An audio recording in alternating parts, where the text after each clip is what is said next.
ಅಧಿಕಾರಿಯ ಮೇಲೆ ಕೈ ಶಾಸಕನ ಪುತ್ರನ ದಬ್ಬಾಳಿಕೆ ಇದು. ಶಾಸಕರೇ, ಮಹಿಳಾ ಅಧಿಕಾರಿಯ ಮೇಲೆ ಇದೆಂತ ದರ್ಪ? ನಿಮ್ಮ ಕ್ಷೇತ್ರ, ನಿಮ್ಮ ಮಗನಿಂದಲೇ ಕ್ಷೇತ್ರದಲ್ಲೇ ಗೂಂಡಾಗಿರಿ ನಡೀತಾ ಇದೆ. ಮಹಿಳಾ ಅಧಿಕಾರಿಯ ಮೇಲೆ ಕೈ ಶಾಸಕನ ಪುತ್ರನ ದಬ್ಬಾಳಿಕೆ ಇದು. ನಿಮ್ಮದೇ ಕ್ಷೇತ್ರ ಆಗಿದೆ. ಕಾಂಗ್ರೆಸ್ ಸರ್ಕಾರ ಮಹಿಳೆಯರ ಪರವಾಗಿರುವಂತಹ ಸರ್ಕಾರ ಅಂತ ಹೇಳ್ತಾರೆ. ಆದ್ರೆ ಮಹಿಳಾ ಅಧಿಕಾರಿಯ ಮೇಲೆ ನಿಮ್ಮ ಪುತ್ರ, ನಿಮ್ಮ ಮಗ, ನಿಮ್ಮ ಸುಪುತ್ರ ನಿಮ್ಮ ಕ್ಷೇತ್ರದಲ್ಲೇ ಗೂಂಡಾಗಿರಿ ನಡೆಸಿದ್ದಾರೆ. ರಕ್ಷಣೆ ನೀಡಬೇಕಾದ ನಿಮ್ಮ ಕುಟುಂಬದಿಂದಲೇ ಬೆದರಿಕೆ ಹಾಕಲಾಗಿದೆ. ಬಿಜೆಪಿಯ ರಾಜ್ಯಾಧ್ಯಕ್ಷ ಬಿವೈ ವಿಜೇಂದ್ರ ಇರುವಂತಹ ಜಿಲ್ಲೆಯಲ್ಲೇ ರೌಡಿಸಂ. ಕಾಂಗ್ರೆಸ್ ಸರ್ಕಾರದಲ್ಲಿ ದಕ್ಷ ಅಧಿಕಾರಿಗಳಿಗೆ ರಕ್ಷಣೆನೇ ಇಲ್ವಾ ಹಾಗಿದ್ರೆ? ದಕ್ಷ ಅಧಿಕಾರಿಗಳಿಗೆ ಶಾಸಕ ಆದ ತಕ್ಷಣ ಶಾಸಕರ ಮಕ್ಕಳು ನಡೆಸುವಂತಹ ಗೂಂಡಾಗಿರಿಯನ್ನ ಎಷ್ಟು ಮಟ್ಟಿಗೆ ಒಪ್ಕೋಬೇಕಾಗುತ್ತೆ? ಓರ್ವ ಮಹಿಳಾ ಅಧಿಕಾರಿಗಳಿಗೆ ರಕ್ಷಣೆ ಇಲ್ಲ ಅಂತಂದ್ರೆ ಆ ಶಾಸಕರು ಆ ಕ್ಷೇತ್ರದಲ್ಲಿ ಇದ್ದು ಏನು ಸಾಧಿಸ್ತಾರೆ? ಅದು ಶಾಸಕನ ಪುತ್ರ ಅನ್ನುವಂತಹ ದರ್ಪ ಬೇರೆ. ಮಹಿಳಾ ಅಧಿಕಾರಿಯ ಮೇಲೆ ದರ್ಪ ತೋರಿಸಿದ್ದಾರೆ. ಉತ್ತರನ ಪೌರುಷ ಒಲೆ ಮುಂದೆ ಅನ್ನೋ ರೀತಿ ಮಹಿಳಾ ಅಧಿಕಾರಿಯ ಮೇಲೆ ದರ್ಪ ತೋರಿಸಿ ಬೆದರಿಕೆ ಹಾಕೋದಕ್ಕೆ ಹೋಗಿರುವಂತದ್ದು. ನಿಮ್ಮ ಕ್ಷೇತ್ರ, ನಿಮ್ಮ ಮಗನಿಂದಲೇ ದಬ್ಬಾಳಿಕೆ ಆಗಿದೆ. ಯಾಕೆ ಈ ವಿಚಾರ ನಿಮಗೆ ಗೊತ್ತಿಲ್ವಾ? ಅದು ಕೂಡ ಬಿವೈ ವಿಜೇಂದ್ರ ಅವರು ರಾಜ್ಯಾಧ್ಯಕ್ಷರಲ್ಲ, ಅವರ ಜಿಲ್ಲೆಯಲ್ಲೇ ನಡೆದಿರುವಂತಹ ರೌಡಿಸಂ ಇದು. ದಕ್ಷ ಅಧಿಕಾರಿಗಳು ದಕ್ಷತೆಯಿಂದ ಕೆಲಸ ಮಾಡೋದೇ ಬೇಡವಾ? ರಾಜಕಾರಣಿಗಳ ಕೈಗೊಂಬೆಯಂತೆ ಕುಡಿಯಬೇಕಾ ಹಾಗಿದ್ರೆ? ಮಹಿಳೆಗೆ ಸೊಂಟದ ಕೆಳಗಿನ ಭಾಷೆಯನ್ನ ಬಳಸಿದ್ದಾನೆ ಶಾಸಕನ ಪುತ್ರ. ನಾಚಿಕೆ ಆಗ್ಬೇಕು. ಓರ್ವ ಮಹಿಳೆಯ ಮೇಲೆ ಯಾವ ಪದವನ್ನ ಬಳಸಬೇಕು ಅನ್ನುವಂತ ಸಭ್ಯತೆ ಇಲ್ಲದಂತ ಶಾಸಕನ ಮಗ. ದುರಹಂಕಾರದ ಆರೋಪ. ಮಹಿಳಾ ಅಧಿಕಾರಿಯನ್ನ ನಿಂದನೆ ಮಾಡಿರುವಂತದ್ದು, ಅದು ಕೂಡ ಮಹಿಳೆಗೆ ಅವಾಚ್ಯ ಪದವನ್ನ ಬಳಸಿರುವಂತದ್ದು. ಬಳಸಲಾರದಂತಹ ಭಾಷೆಗಳನ್ನ ಬಳಸಿ ಬೈದಿದ್ದಾರೆ. ಮಹಿಳೆಗೆ ಸೊಂಟದ ಕೆಳಗಿನ ಭಾಷೆಯನ್ನ ಶಾಸಕನ ಪುತ್ರ ಬಳಸಿರುವಂತದ್ದು.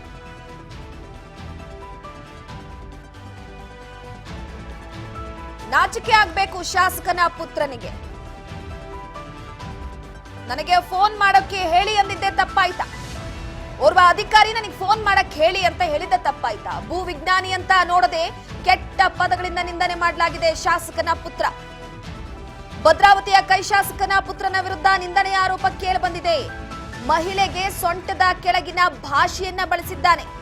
ಅಕ್ರಮ ಮರಳು ದಂಧೆ ತಡೆಯೋದಕ್ಕೆ ಹೋದಂತಹ ವೇಳೆ ದರ್ಪವನ್ನ ತೋರಿಸಿರುವಂತದ್ದು. ಕೈ ಶಾಸಕ ಬಿಕೆ ಸಂಗಮೇಶ್ ಪುತ್ರ ಬಸವೇಶ್ ದಾದಾಗಿರಿಯನ್ನ ನಡೆಸಿದ್ದಾರೆ.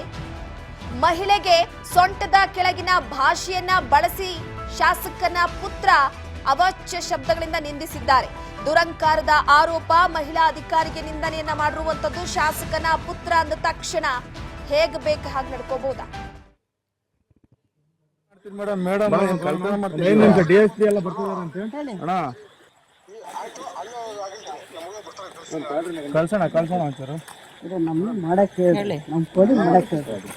ಅವ್ರ ಫೋನ್ ಮಾಡ್ಬೇಕಂತಣ್ಣ.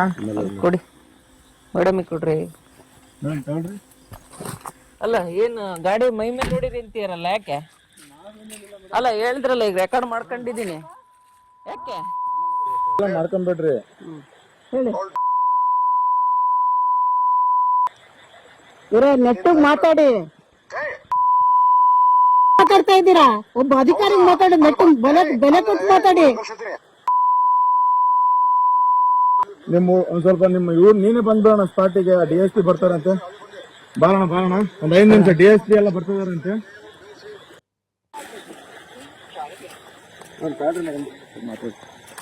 ನಮ್ಗೆ ಮಾಡಕ್ ಹೇಳ್ರಿ, ನಮ್ ಫೋನ್ ಮಾಡಕ್ ಹೇಳ್ರಿ. ಅಲ್ಲ ಅವ್ರ ಫೋನ್ ಮಾಡ್ಬೇಕಂತಣ್ಣ. ಅಣ್ಣ ಇಲ್ಲೇ ಮಾತಾಡೋಣ, ಹಂಗೆ ಮಾತಾಡೋಣ. ಆತ್ಲಾಗೆ ಲೌಡ್ ಸ್ಪೀಕರ್ ಹಾಕಿದ್ದೀನಣ್ಣ, ಮಾತಾಡೋಣ ಹಂಗೆ ಇದಾರೆ ಮೇಡಮ್. ಮಾಡ್ಕೊಂಡ್ಬಿಡ್ರಿ. ಹೇಳಿ. ನೆಟ್ಟಿಗೆ ಮಾತಾಡಿ. ಮಾತಾಡ್ತಾ ಇದ್ದೀರಾ? ಒಬ್ಬ ಅಧಿಕಾರಿ ಮಾತಾಡಿ, ನೆಟ್ಟಿಗೆ ಬೆಲೆ ಕೊಟ್ಟು ಮಾತಾಡಿ. ನಿಮ್ಮ ಒಂದ್ ಸ್ವಲ್ಪ ನಿಮ್ಮ ನೀನೇ ಬಂದ್ಬಿಡೋಣ ಸ್ಪಾಟಿಗೆ. DSP ಬರ್ತಾರಂತೆ. ಬಾರೋಣ ಒಂದ್ 5 ನಿಮಿಷ. DSP ಎಲ್ಲ ಬರ್ತಿದಾರಂತೆ.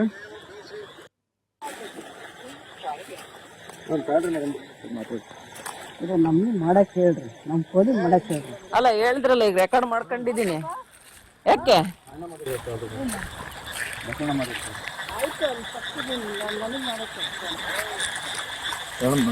ಮಾತಾಡ್ರಿ ಮೇಡಮ್. ಏನ್ ಹೇಳಿ? ಏನು? ಆಯ್ತು ಹೇಳಿ ಇಸ್ಕೊಂಡಿದ್ದೀನಲ್ಲ ಹೇಳಿ. ಹೇಳ್ರಿ, ಫೋನ್ ಇಸ್ಕೊಂಡಿದ್ದೀನಲ್ಲ ಹೇಳಿ. ಹೇಳಿ ಏನ್ ಹೇಳಿ?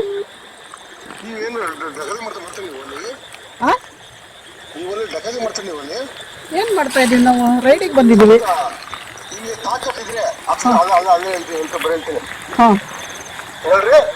ಹೇಳಿ. ಬಸವಣ್ಣ ಮಾತಾಡ್ತೀರಿ ಮೇಡಮ್, ಬಸವಣ್ಣ. ಹೇಳಿ ಏನ್ ಮಾಡ್ತೀರಿ ಮೇಡಮ್ ಏನ್ ಕಳ್ತನ ಮಾಡ್ತಿದೀವ? ಹೇಳಿ. ಅಣ್ಣ ಕಳ್ಸೋಣ ಸರ್. ಮೇಡಮ್ ಹೇಳಿ. ಅಣ್ಣ ಮಾತಾಡ್ತಿರ್ತಾರೆ. ಯಾರಣ್ಣ? ಬಸವಣ್ಣ. ಕೊಡಿ ಮೇಡಮಿಗೆ ಕೊಡ್ರಿ. ಮೇಡಮ್ ತಗೊಳ್ರಿ. ಅಲ್ಲ ಏನು ಗಾಡಿ ಮೈ ಮೇಲೆ ನೋಡಿರಿ ಅಂತೀರಲ್ಲ, ಯಾಕೆ? ಅಲ್ಲ ಹೇಳಿದ್ರಲ್ಲ ಈಗ ರೆಕಾರ್ಡ್ ಮಾಡ್ಕೊಂಡಿದ್ದೀನಿ. ಯಾಕೆ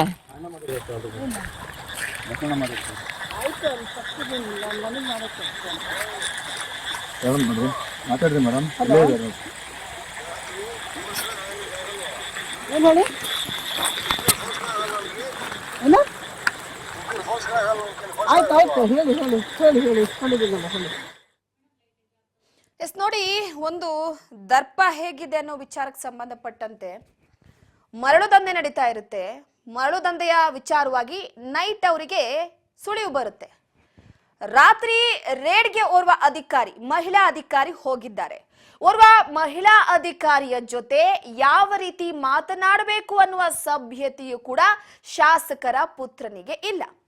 ನೀವು ರೇಡ್ ಮಾಡ್ತೀರಾ, ಅದ್ ಹೇಗ್ ಮಾಡ್ತೀರಾ ಅನ್ನುವಂತ ಬೆದರಿಕೆ ಬೇರೆ, ಕೆಟ್ಟ ಪದಗಳ ಬಳಕೆ ಬೇರೆ.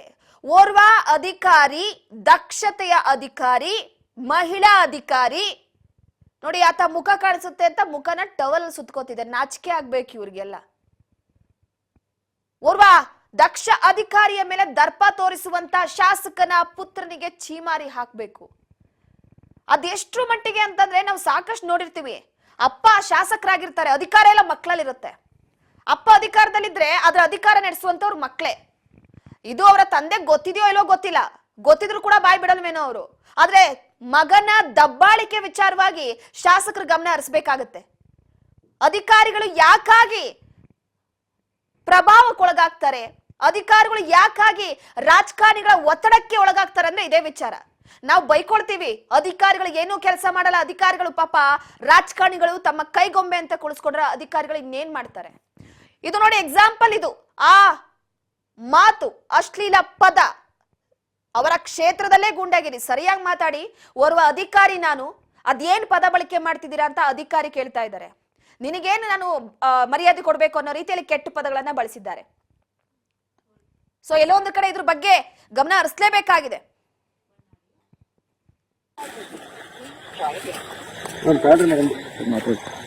ಇದು ನಮ್ಗೆ ಮಾಡಕ್ ಹೇಳ್ರಿ, ನಮ್ ಫೋನಿಗೆ ಮಾಡಕ್ ಹೇಳ್ರಿ. ಅಲ್ಲ ಅವ್ರ ಫೋನ್ ಮಾಡ್ಬೇಕಂತಣ್ಣ. ಅಣ್ಣ ಇಲ್ಲೇ ಮಾತಾಡೋಣ, ಹಂಗೆ ಮಾತಾಡೋಣ. ಆತ್ಲಾಗೆ ಲೌಡ್ ಸ್ಪೀಕರ್ ಹಾಕಿದ್ದೀನಣ್ಣ, ಮಾತಾಡೋಣ ಹಂಗೆ ಇದಾರೆ ಮೇಡಮ್. ಮಾಡ್ಕೊಂಡ್ಬಿಡ್ರಿ. ಹೇಳಿ. ಇರೋ ನೆಟ್ಟಿಗೆ ಮಾತಾಡಿ.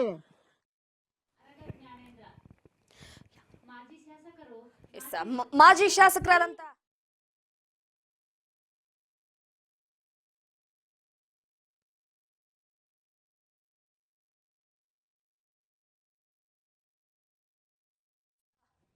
ನಮ್ಮೊಟ್ಟಿಗೆ ಆರಗ ಜ್ಞಾನೇಂದ್ರ ಅವರಿದ್ದಾರೆ. ಸರ್ ನಮಸ್ತೆ. ಸರ್ ನಮಸ್ಕಾರ.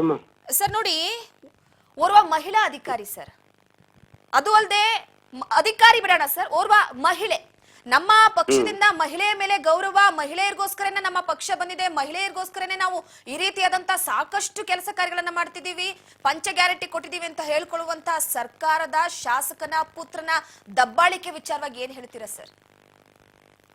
ಮೇಡಮ್, ಅದು ಕೇಳದೆ ಖಂಡಿತ ಯಾರು ಕೂಡ ಒಪ್ಪುವಂತ ವಿಷಯ ಅಲ್ಲ. ಅದು ಬಹಳ ಕೆಟ್ಟ ಭಾಷೆಗಳಲ್ಲಿ ಬೈಯುವಂತ ಕೆಲಸ ಏನಾಗಿದೆ ಖಂಡಿತವಾಗೂ ಅದು ತಪ್ಪು.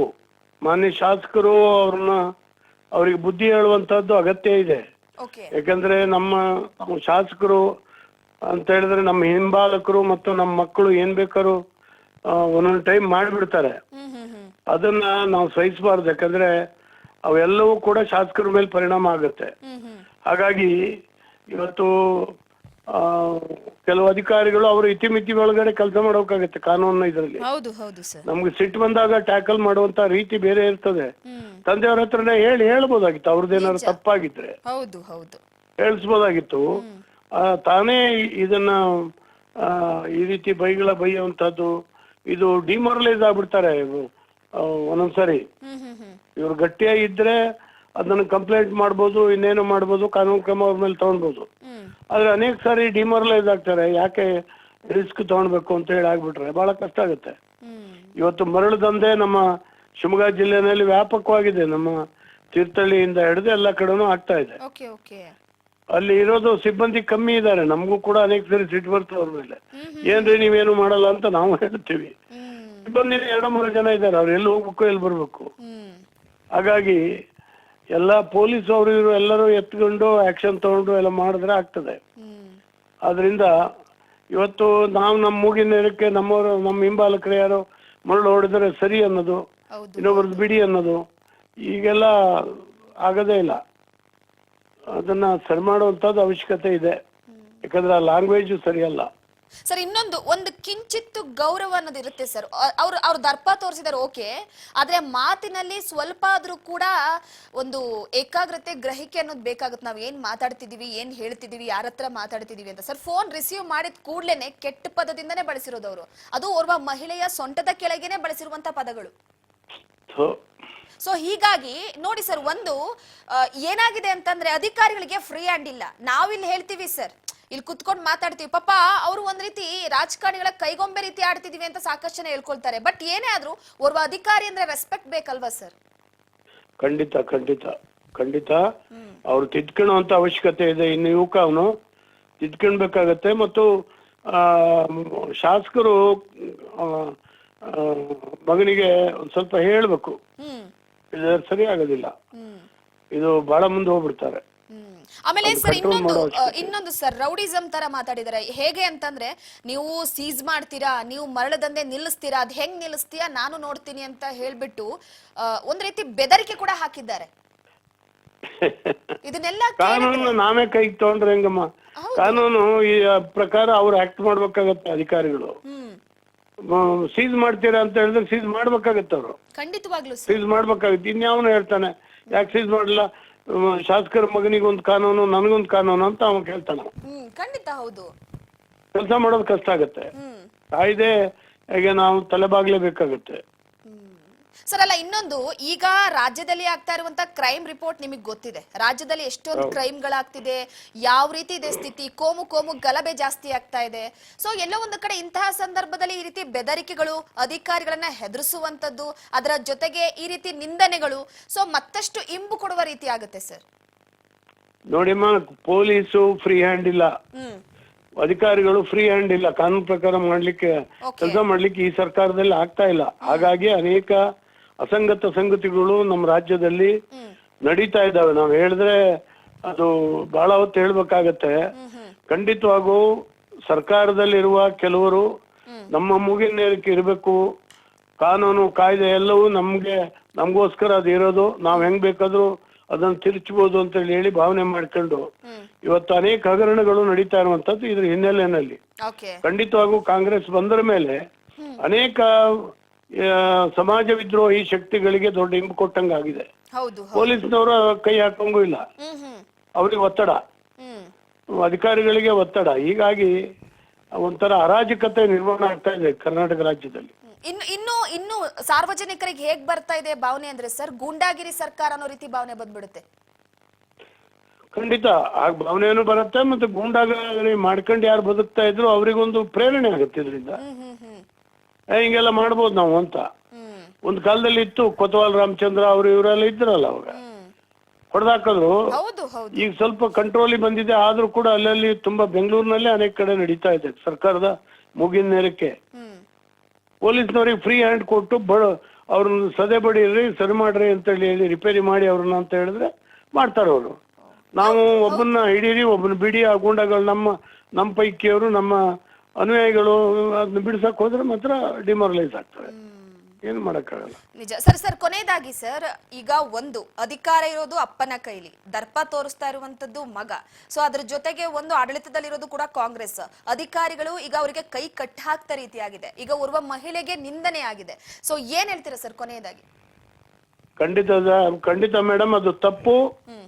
ಆ ಯುವಕ ತನ್ನನ್ನು ತಿದ್ಕಿಬೇಕಾಗ್ತದೆ. ನಾವು ಅಧಿಕಾರದಲ್ಲಿರೋರು ಬಹಳ ವಿನೀತವಾಗಿರ್ಬೇಕಾಗ್ತದೆ, ಬಹಳ ಸೂಕ್ಷ್ಮವಾಗಿರ್ಬೇಕಾಗ್ತದೆ. ಅನೇಕ ಸರಿ ನಮ್ಗೆ ತಾಳ್ಮೆ ಮಿಕ್ಕುವಂತ ಪರಿಸ್ಥಿತಿಗಳು ಬಂದಾಗ ನಮ್ಮನ್ನ ನಾವೇ ಕಂಟ್ರೋಲ್ ಮಾಡ್ಕೊಳ್ಬೇಕು. ಇಲ್ಲದ್ರೆ ಸಾರ್ವಜನಿಕವಾಗಿ ಹೀಗೆ ಹೇಳ್ತಾ ಹೋದ್ರೆ ಬಹಳ ದಿವಸ ನಡೆಯೋದಿಲ್ಲ. ಇದು ಖಂಡಿತವಾಗೂ ಇದು ತಪ್ಪು ಅಂತ ಹೇಳಿ ನಾನಂತೂ ಖಂಡಿಸ್ತೇನೆ. Okay, thank you sir. Thank you. Raj News ನೊಟ್ಟಿಗೆ ಮಾತನಾಡಿದಕ್ಕೆ ಧನ್ಯವಾದಗಳು ಸರ್. ನೋಡಿ, ಮಾಜಿ ಗೃಹ ಸಚಿವರಾದಂತ ಆರಗ ಜ್ಞಾನೇಂದ್ರ ಅವರು ಹೇಳಿದಂಥದ್ದು, ಗೃಹ ಸಚಿವರಾಗಿದ್ದಂಥವ್ರು, ಕಾನೂನು ಸುವ್ಯವಸ್ಥೆ ಬಗ್ಗೆ ಅವ್ರಿಗೆ ಗೊತ್ತಿದೆ. ಸೊ ಹಾಗಾಗಿ ಈಗ ಶಾಸಕ BK ಸಂಗಮೇಶ್ ಪುತ್ರ ಬಸವೇಶ್ ಇನ್ನೂ ಕೂಡ ಚಿಕ್ಕ ಏಜ್, ಇನ್ನೂ ಕೂಡ ಬೆಳೆಯುವಂತಹ ಸಾಕಷ್ಟು ದಿನಗಳು ಸುಗಮವಾಗಬೇಕಾಗಿದೆ. ಅವರಿಗೆ ಮಾತಿನಲ್ಲಿ ಹಿಡ್ತಾ ಇರಬೇಕು. ಇದನ್ನ ನಾನು ಖಂಡಿಸ್ತೀನಿ ಅಂತ ಈಗ ಹೇಳಿಕೆ ನೀಡಿದ್ದಾರೆ.